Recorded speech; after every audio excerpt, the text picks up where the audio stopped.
Mga kapatid na nananampalataya sa Allah, ang paksa natin sa ngayon sa wikang Arabic ay Husnul Khatimah.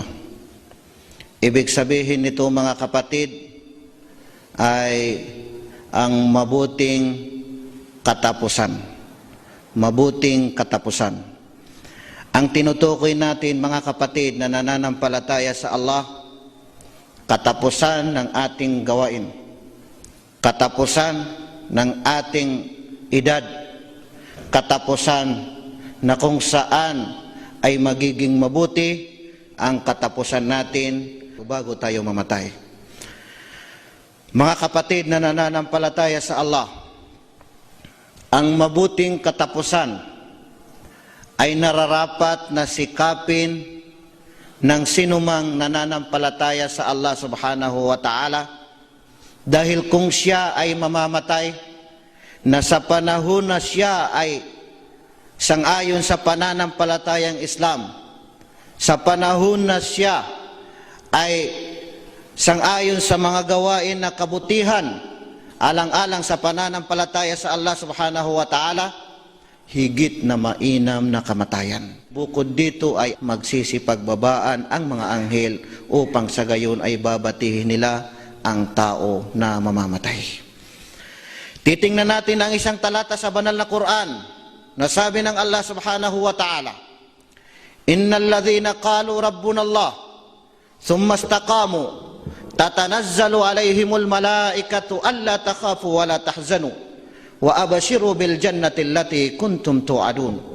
Makikita natin ang talatang ito sa suratu Fussilat na ika-30 ayah. Ayon sa kahulugan ng talatang ito mga kapatid na nananampalataya sa Allah, Innal ladhina qalu rabbuna Allah, katotohanang sila na nagsasabi, Rabbuna Allah, ang aming Panginoon ay ang Allah, ang nag-iisang tunay na Diyos ay ang Allah. Innal ladhina qalu rabbuna Allah thumma istaqamu, pagkatapos ay taimtim, isa sa gawa nila, taimtim sa kanilang pananampalataya, at kapag dumating na ang kanilang katapusan o ang kanilang kamatayan, tatanazzalu alayhimul malaika. Sabi ng Allah subhanahu wa ta'ala, magsisipagbabaan sa kanila ang mga anghel. Tingnan ninyo mga kapatid na nananampalataya sa Allah. Dahil ang tao kapag namamatay na siya, natatakot siya, nangangamba at nalulumbay. Sa ano ang kinatatakutan niya? Natatakot siya kung saan na siya mapupunta.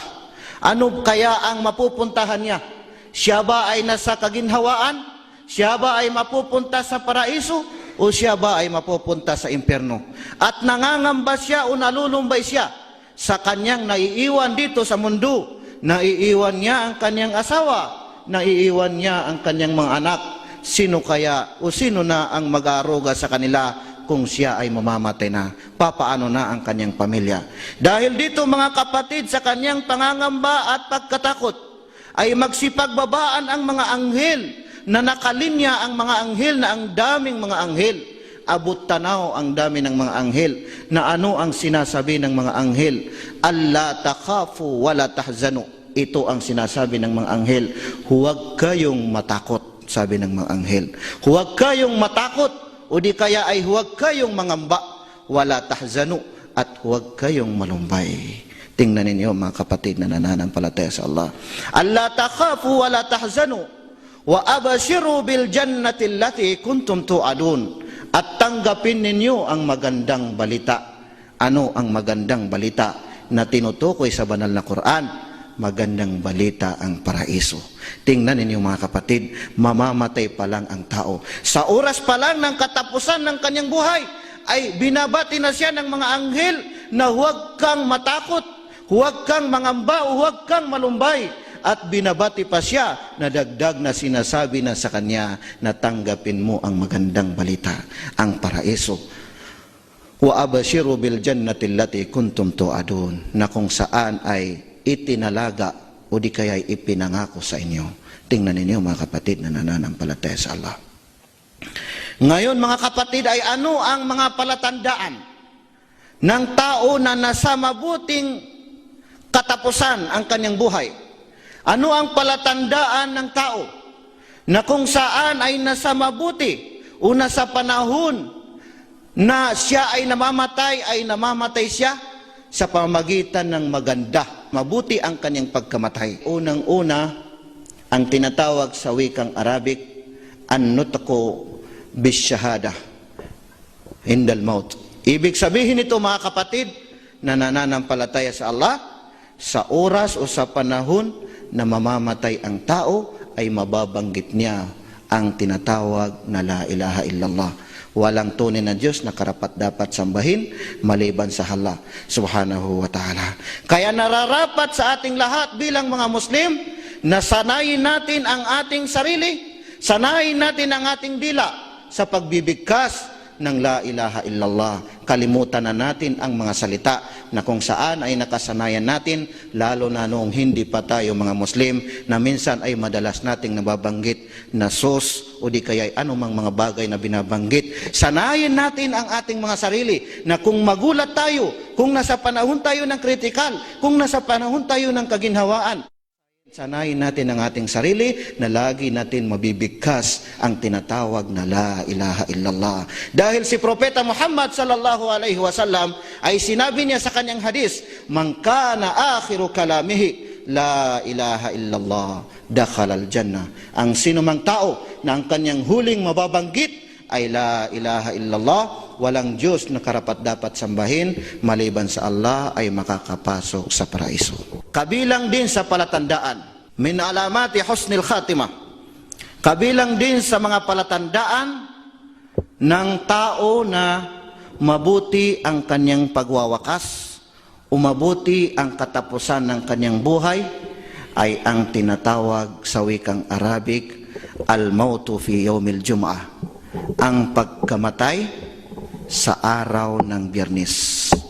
Maging umaga o di kaya ay gabi, ang sinumang tao na mamatay sa araw ng Biyernes, isa sa palatandaan na kung saan ay mabuti ang kanyang pagkamatay.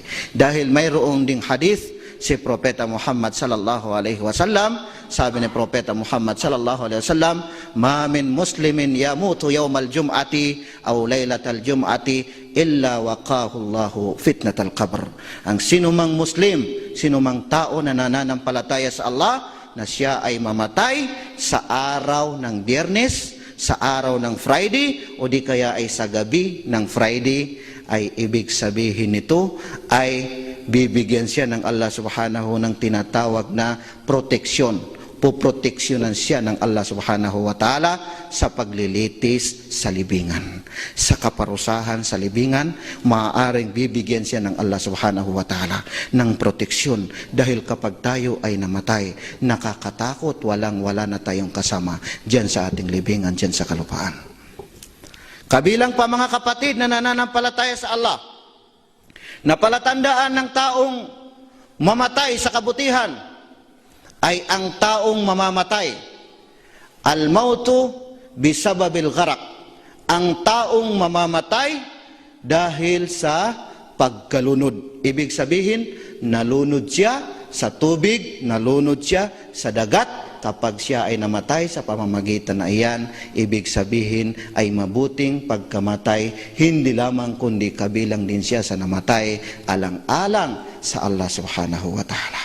Kabilang pa dito mga kapatid, al-mautu bisababil haraq, ang pagkamatay dahil sa pamamagitan ng tinatawag na pagkasunog.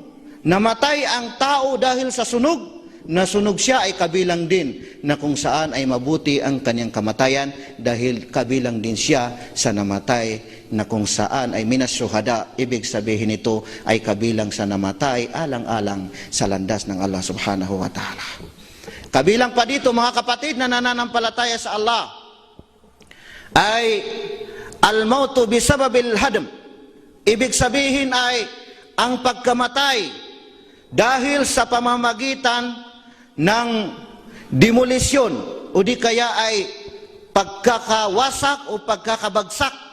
Ibig sabihin nito ay kapag namatay ang sinumang tao Sa pamamagitan nito o ito ang magiging dahilan ay siya ay magiging kabilang na namatay, na mabuti ang kanyang kamatayan at kabilang din sa minasyuhada. Kabilang pa dito mga kapatid na nananampalataya sa Allah, al-mautu bida'il baton, ang pagkamatay ng tao dahil sa sakit ng tiyan.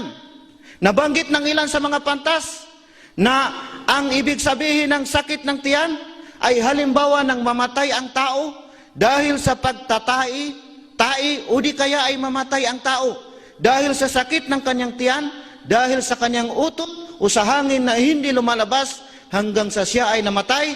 At mayroon ding nagpapaliwanag ng mga pantas na kahit anong uri ng sakit na tiyan ay ibig sabihin ay mabuti ang kanyang kamatayan dahil kabilang din siya sa namatay alang-alang sa Allah subhanahu wa ta'ala.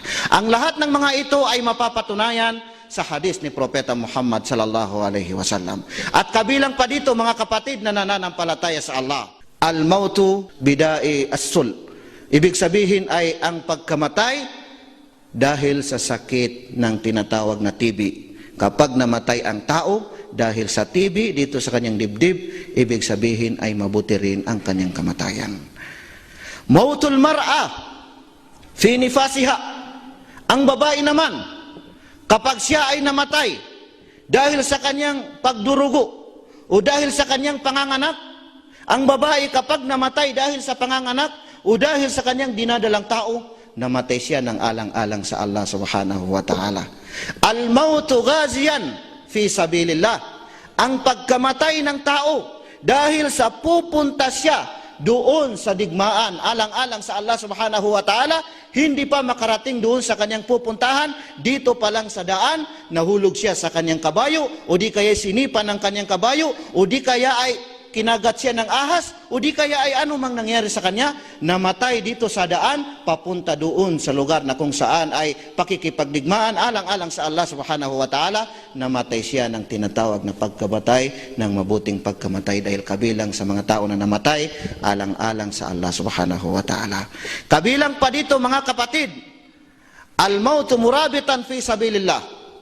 Ang pagkamatay ng tao sa pamamagitan ng kanyang pagproteksyon sa kanyang lugar. Halimbawa siya ay sumama sa grupo o sumama sa mga tao na kung saan ay nag-blocking o di kaya ay hinahadlangan nila ang mga kaaway o mga tao na sumisira o umaangkin sa kanilang lugar o di kaya sumisira sa kanilang pananampalataya, ay kabilang din ito mga kapatid na nananampalataya sa Allah na kung saan namata siya ng mabuting pagkamatay.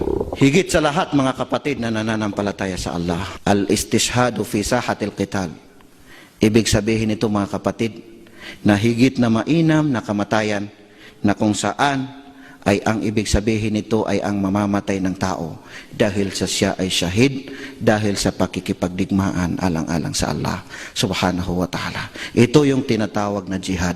Namamatay yung tao dahil sa pakikipagdigmaan alang-alang sa Allah subhanahu wa ta'ala. At kapag siya ay namatay, napakaraming gantimpala na ibibigay sa kanya. At bukod sa napakaraming gantimpala, siya ay makakapasok sa paraiso. At bukod sa makakapasok pa siya sa paraiso, si 20 na kanyang mga kamag-anak ay magiging tagapamagitan siya kung saan ay makukuha niya at may papasok niya sa paraiso.